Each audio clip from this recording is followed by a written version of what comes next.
Very good morning to all of you guys. Now I am going to take mock interview of one of my student. He is from Uttar Dinajpur district, West Bengal. His interview is of Central Bank of India. Language is not a barrier, either in English or in Hindi, जिसमें आपका मन है दें. May I come in sir बोल करके start करेंगे. It's a Central Bank of India interview. Okay, Shubhajit. May I come in, sir? Yes, please come. Good morning, sir. Yeah, very good morning, Shubhajit. Please have a seat. Thank you, sir. Okay, Shubhajit, first of all, briefly introduce yourself. Sir, my name is Shubhajit Vishwas. I come from Islampur, Uttar Dinajpur in West Bengal. I completed my graduation with honors in geography from Kalyani University.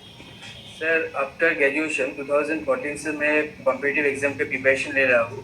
उसके साथ साथ मेरा एक family business है, वहाँ पे participate कर रहा हूँ.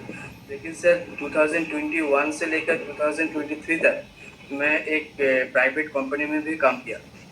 उसके बाद सर मैं जॉब सिक्योरिटी के लिए सोचा और better opportunity. Job security, job safety, ये सब वर्ड यूज़ नहीं करेंगे. कॉम्पिटिटिव एग्जाम्स के थ्रू इस सेक्टर में आना चाहता हूँ. Job safety, job security, government job, ये सब नहीं बोलेंगे कभी भी पैनल के सामने. ठीक है दादा? सर उसके बाद सर मैंने प्रिपरेशन के साथ साथ जो बिजनेस है वहाँ पे कंट्रीब्यूट किया. एंड सर आज ठीक है. आपका ग्रेजुएशन कब पूरा हुआ? सर मेरा ग्रेजुएशन कंप्लीट हुआ 2014 में. 14 में. 14 से लेके बहुत लंबा समय लग गया. तो एक बार मैं पूछना चाहूँगा, आपका फैमिली बिजनेस क्या है? सर मेरा फैमिली जो बिजनेस है यहाँ पे हम सर स्कूल कॉलेज का गुड्स जो होता है, स्टेशनरी गुड्स, वो बनाते हैं. उसका रिटेल होलसेल बिजनेस है. उसके साथ साथ सर जेरोक्स का भी बिजनेस है. अच्छा, मतलब स्टेशनरी को सोल्ड करते हैं और जेरोक्स वगैरह करते हैं या मशीन बनाते हैं आप लोग? नहीं सर, हम लोग जेरोक्स करते हैं. Okay okay. आपने बताया 2 साल किसी प्राइवेट कंपनी में जॉब किया. कौन सी कंपनी में? Sir north Bengal state transport में एक ईवीकेस कंपनी था, उसके अंडर में था. तो वहाँ पे मैंने 2 साल जॉब किया. तो कब सोचा कि आप बैंकिंग में आना है? सर जब मैंने 2014 में ग्रेजुएशन कंप्लीट किया, उसके बाद तो कॉम्पिटिटिव एग्जाम के लिए प्रिपरेशन ले रहा था. तो सर मुझे तब लगा सर बैंकिंग सेक्टर में हमें जाना चाहिए. तो इसलिए सर मैं फर्स्ट टाइम से ही सर बैंकिंग के लिए प्रिपरेशन लिया. लेकिन सर उसके समय समय में आरआरबी एनटीपीसी का एग्ज़ाम दिया. उसके बाद वेस्ट बंगाल गवर्नमेंट का पब्लिक सर्विस कमीशन का जो क्लर्कशिप का एग्ज़ाम है वहाँ पे भी दिया सर. लेकिन फाइनल में कुछ मार्क्स से मेरा सिलेक्शन नहीं हुआ. Good, very good. Central bank of India के बारे में कुछ बताइए Subhajit. Sir central bank of India is one of the oldest bank. And sir central bank of India का जो फाउंडर है Shri Sorabji Pochkhanawala. And sir first chairman of central bank of India is Shri Pherozeshah Mehta ji. And sir central bank of India का जो tagline है central since 1919.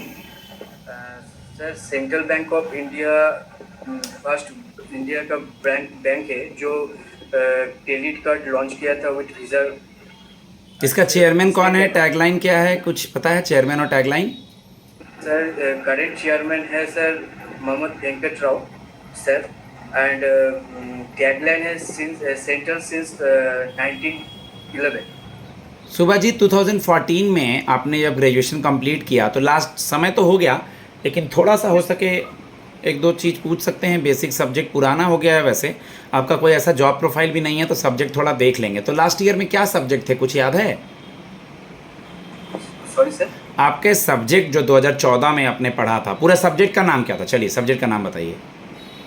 Physical geography था, economic geography था, उसके साथ साथ सर प्रैक्टिकल का पेपर था. Physical geography, economic geography. अगर मैं दोनों का डेफिनेशन पूछूं कि फिजिकल ज्योग्राफी और इकोनॉमिक ज्योग्राफी का मतलब क्या होता है, तो मतलब तो पता होना चाहिए ना. उसमें आपने क्या पढ़ाई करी थी, हिंदी में बताइए. सर फिजिकल जियोग्राफी जो होता है सर, फिजिकल जियोग्राफी में आता है भूप्रकृति जो होता है, भूप्रकृति, सॉइल, वेदर, इसको लेकर जो डिस्कशन जो होता है तो वहाँ पे फिजिकल ज्योग्राफी आता है, सर इकोनॉमिक ज्योग्राफी में सर सेंसस आता है, उसके बाद सर जो रिन्यूएबल एनर्जी है उसका डिस्ट्रीब्यूशन ओके, तो कहाँ पे है। इन चीज़ों को बैंकिंग से इनडायरेक्टली कैसे कोरिलेट करेंगे? डायरेक्टली तो नहीं, बट इनडायरेक्टली आपको क्या हेल्प मिलेगा? इससे आपने क्या सीखा है? सिचुएशन क्वेश्चन है, आंसर देने की कोशिश कीजिए। Yes sir.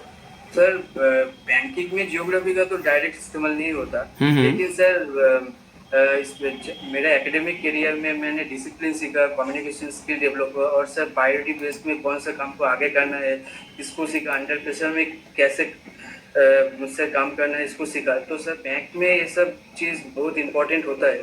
तो मुझे लगता है सर फ्यूचर में जब हम सेंट्रल बैंक ऑफ इंडिया में ज्वाइन करेंगे तो उससे मुझे हेल्प मिलेगा। Good, very good. आप मुझे ये बताइए कि वेस्ट बंगाल के सीएम और गवर्नर कौन है? सर वेस्ट बंगाल में सर करेंट जो सीएम श्रीमती ममता बनर्जी है, एंड गवर्नर श्री सीवी आनंद बोस। मैं किसी पॉलिटिकल पार्टी का नाम नहीं लेना चाहूँगा, लेकिन आए दिन वेस्ट बंगाल में राइट होता रहता है। फिर से कुछ ऐसे भी मतलब कुछ ऐसे गलत चीज़ें होती हैं, हॉस्पिटल में हुई हैं, जो अभी रिसेंटली भी न्यूज़ में था। तो और पॉलिटिकल पार्टी यानी और भी लॉ वगैरह को मजबूत करने के लिए, वहाँ पे चीज़ें ठीक ठाक से रहे, उसके लिए क्या क्या करना चाहिए?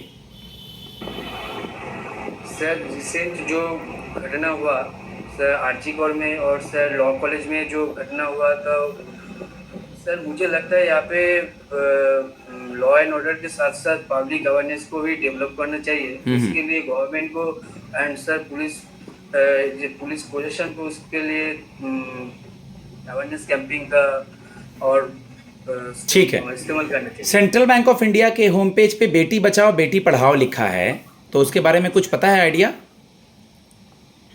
Yes sir. क्या पता है, क्या होता है इसमें? सर बेटी बचाओ बेटी पढ़ाओ स्कीम है सर, एक सेंट्रल सेक्टर स्कीम है जो सर 22 जनवरी 2015 में लॉन्च किया था।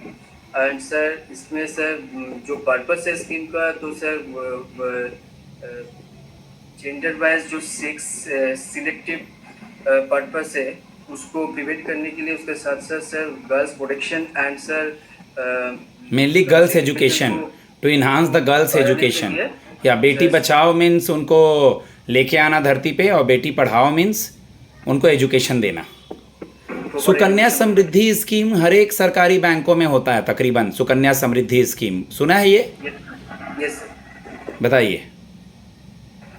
सर सुकन्या समृद्धि स्कीम जो है सर वो सर 22 जनवरी 2015 में लॉन्च किया पानीपत हरियाणा में, थ्रू गवर्नमेंट ऑफ इंडिया का जो प्रधानमंत्री है श्री नरेंद्र मोदी जी। एंड सर इस स्कीम में सर एक स्मॉल डिपॉजिट टाइप की स्कीम है, जिसका एज क्राइटेरिया है जन्म से लेकर सर आप अंटिल 10 ईयर, यानी इसका जो मैच्योरिटी पीरियड है तो सर 21 ईयर का है। और इसके साथ साथ सर इसमें एक विड्रॉल पार्शियल विड्रॉल फैसिलिटी जो 50% मिलता है, लेकिन सर आफ्टर 18 ईयर एज के बाद ही फैसिलिटी मिलता है सर। ओके सर करेंट जो इंटरेस्ट रेट है इसका, करंट अफेयर्स कुछ अखबार देखें? ब्रिक्स समिट अभी क्यों न्यूज़ में है? Sir BRICS summit sir Rio de Janeiro Brazil में हुआ है। थोड़ा करंट अफेयर्स वगैरह को भी देखना है, फ्रंट पन्ने पे क्या चल रहा है, सेंसस का न्यूज़ या बिहार का इलेक्शन या महाराष्ट्र का जो भी न्यूज़ चल रहा है, हर करंट में देखना है थोड़ा सा। ओके, बैंकिंग में आते हैं। आप मुझे बता दीजिए मॉनेटरी पॉलिसी होता क्या है? मौद्रिक नीति क्या होता है? Sir monetary policy reserve bank of India का एक टूल है जहाँ पे सर इन्फ्लेशन को कंट्रोल करता है एंड मार्केट में जो मनी है उसको स्टेबलाइज के लिए टूल यूज़ करता है सर। यहाँ पे बहुत सारे टूल्स यूज़ होते हैं, like sir repo rate, reverse repo rate and sir bank rate etcetera. Good, very good. Repo rate और रिवर्स रेपो रेट में क्या डिफरेंस है Subhajit? Sir reverse repo rate sir monetary policy का एक टूल है जहाँ पे sir reserve bank of India lends करता है शेड्यूल कमर्शियल बैंक को फॉर शॉर्ट टर्म पीरियड के लिए। And sir reverse repo rate जो होता है यहाँ पे सर बैंक का जो एक्सेस सरप्लस मनी होता है तो उस मनी को सर रिजर्व बैंक के पास सेव कर डिपॉजिट करता है सर। Good, very good. आप मुझे बता दीजिए कि बैंक जो है एफडी भी खोलता है और आरडी भी खोलता है, तो एफडी और आरडी में क्या डिफरेंस है? एक दो डिफरेंस। सर एफडी जो होता है एक fixed amount money fixed time में इन्वेस्ट करना पड़ता है सर, और रिकरिंग डिपॉजिट जो होता है सर यहाँ पे एक रेगुलर इंटरवल में sir monthly lump sum of money invest करना पड़ता है सर। बिल्कुल, आरडी में ब्रेकअप में और एफडी में एक मुश्त करते हैं। आरडी में लोन नहीं मिलेगा, एफडी पे लोन मिलेगा। ओके, आप मुझे ये बता दो कि एनपीए क्या होता है? What is non performing assets? Sir non performing asset होता है when asset principal and interest repayment is overdue for more than 90 days, then this asset is classified as non-performing asset. इसके तीन क्राइटेरियाज हैं, इनके नाम पता है? तीनों क्राइटेरियाज के नाम? Yes sir. सर एक होता है सर सब स्टैंडर्ड एसेट, जहाँ पे एनपीए लेस देन 12 मंथ के लिए होता है। एक होता है sir lost asset, doubtful asset, जो जिसके NPA more than 12 month to up to 3 years होता है।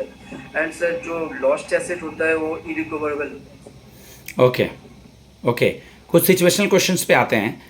हम आपकी पोस्टिंग कोलकाता में ना करके यानी वेस्ट बंगाल में ना करके कहीं दूर करते हैं, महाराष्ट्र में, एमपी में, साउथ में, सो आप कैसे मैनेज करेंगे वहाँ रहन सहन, खाना, लैंग्वेज एंड ऑल? आपको इंग्लिश बोलना आता है?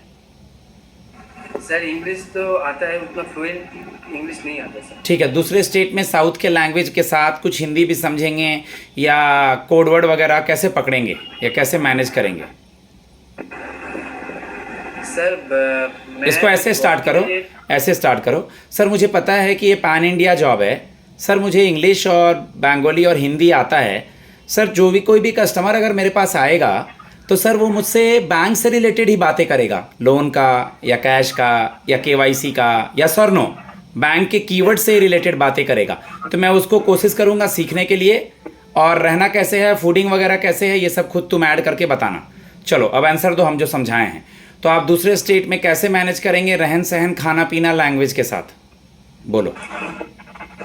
सर एज अ बैंकर जब सर मैंने फॉर्म फिलअप किया था सर, तो पैन इंडिया बीसीसी एग्ज़ाम है, तो मुझे मालूम है सर इसमें मुझे थोड़ा, मैं हिंदी, इंग्लिश एंड बेंगलुरु में फ्लुएंट हूँ, लेकिन सर मुझे अगर जो मराठी होगा या साउथ इंडियन जो लैंग्वेज होगा सर, लैंग्वेज है थोड़ा एडप्ट करने में टाइम होगा, तो लेकिन इस पर sir time for the time being हम एडप्ट कर लेंगे सर।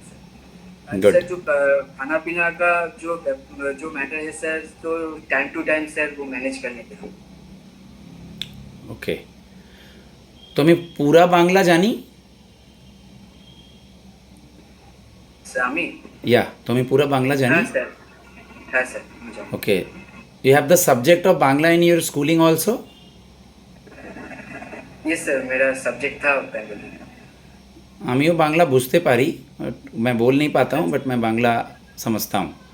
ओके, लास्ट क्वेश्चन, आप में क्या क्वालिटी है, हम आपको क्यों सेलेक्ट करें? Sir, I'm a proactive, ethical and team player, and sir, I can manage my work under pressure, and sir, my dedication to learning new things and result-oriented approach make me an asset to your organization. Good, very good.